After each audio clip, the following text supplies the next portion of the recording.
नमस्कार, मी श्रीनिवास दळवी आणि हा माझा मोठा मुलगा व्यंकी. सगळ्यात आधी या स्पर्धेत आम्हाला सहभागी होऊ दिले त्याकरता आम्ही तुमचे खूप खूप आभारी आहोत.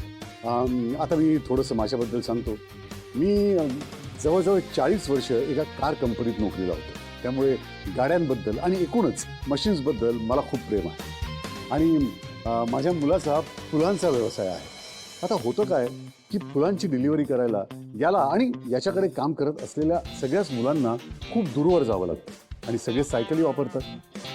उन्हातानातून सायकलवर जाताना याची आणि याच्याकडे काम करणाऱ्या सगळ्याच मुलांची खूप दमछाक होते आणि म्हणूनच यांच्याकरता काहीतरी करावं असं माझ्या मनात होतं. आणि सुदैवानं मला ती संधी मिळाली.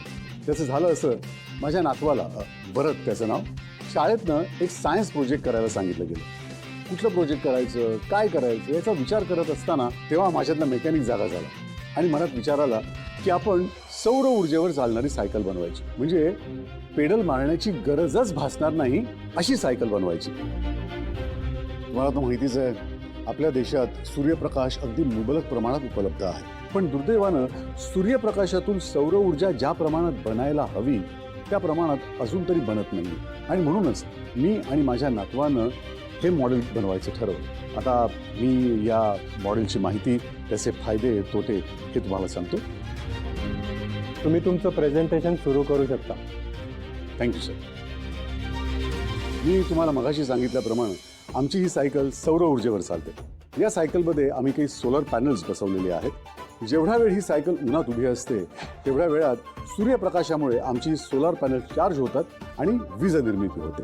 तुम्हाला माहितीच आहे की सायकल चालवणं हे खरं तर खूपच मेहनतीचं काम. पण आमच्या प्रयोगामुळे एक साधी सायकल एका आधुनिक इलेक्ट्रॉनिक सायकलप्रमाणे धावते.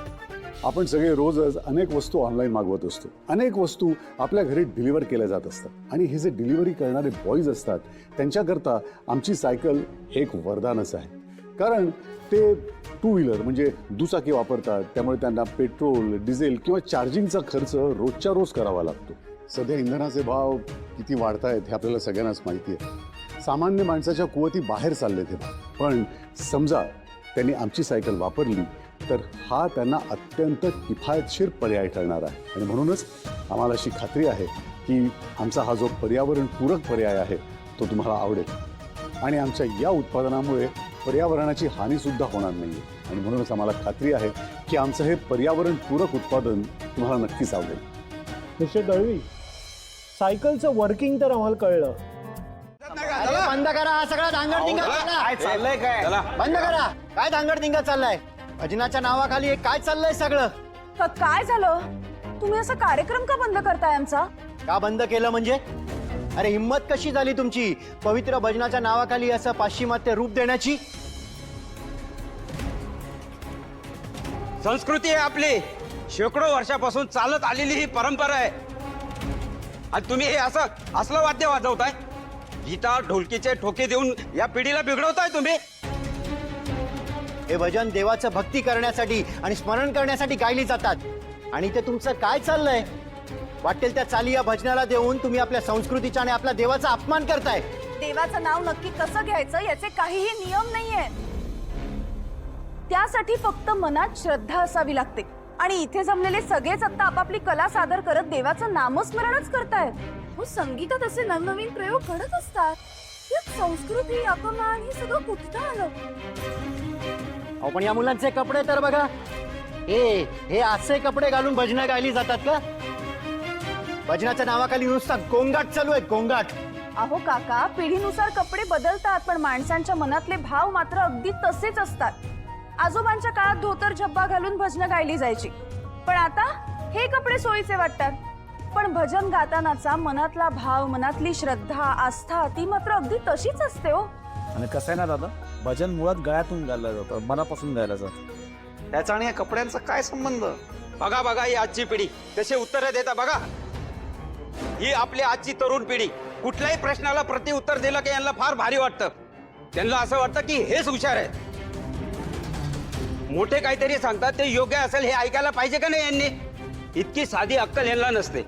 मिसेस भावना सिद्धिराज गाडे पाटील, हा सोहळा तुम्हाला महागात पडणार आहे.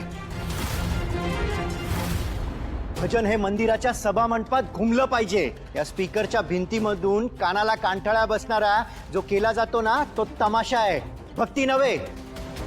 हा असला कार्यक्रम आयोजित करून तुम्ही आमचा अपमान करताय. बंद करा हा कार्यक्रम सगळा. बंद करा.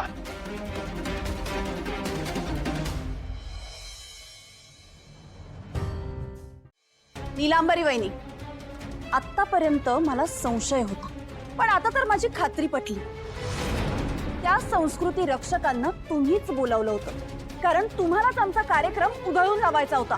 हो, बोलावलं मी. मग का प्रत्येक वेळी आमच्या विरोधात कुरघोड्या करता तुम्ही? तुम्हाला जराही लाज वाटत नाही?